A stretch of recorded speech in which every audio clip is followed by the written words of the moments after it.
It's a crazy old world. It gets crazier and crazier under the Albanese Labor government. Let me bring in the Sky News host, Paul Murray, live. Comes in early for us. Love it on a Monday, mate. Fight, fight, fight. Yeah. Tell me about this poll. Yeah, surprise, surprise.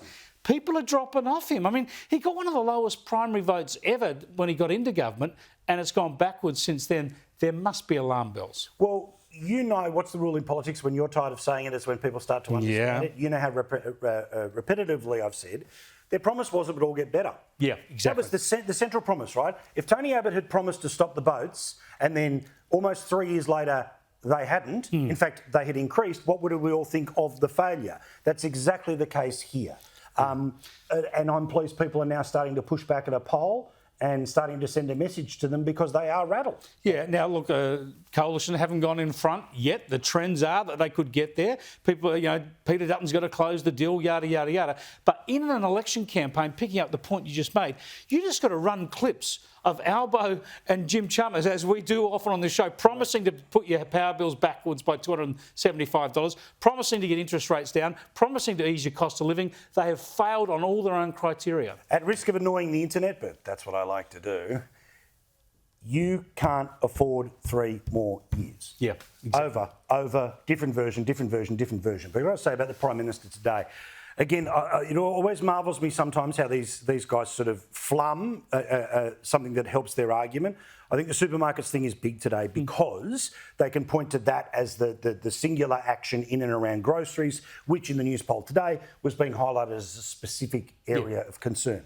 That's it. But housing is number one. Yeah, this is it. So let's deal with the reality, right? This is last month's inflation numbers, okay? Housing is up, rents are up.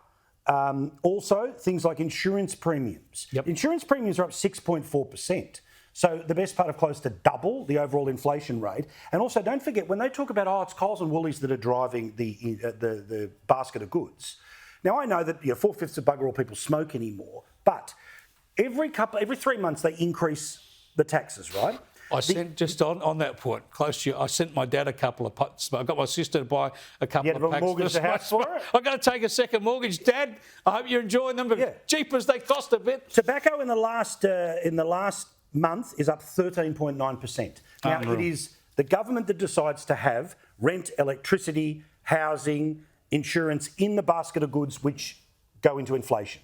So don't buy the garbage that it's just supermarkets and it's just groceries. It's an awful lot of things, and a lot of things are way high. Yeah.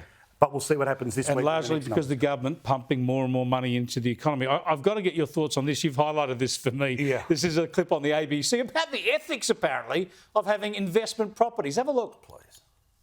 Is it ethical to own an investment property? Let's find out. I think it's become an Australian way of life to have at least one. If people are investing and other people can't find at least one house to live in, that's probably not the best. When you see people owning multiple investment properties or hundreds of millions of dollars of a property portfolio, I'd struggle to find that ethical. It's harder to see it being ethical because it's really hard for us to be breaking into the property market.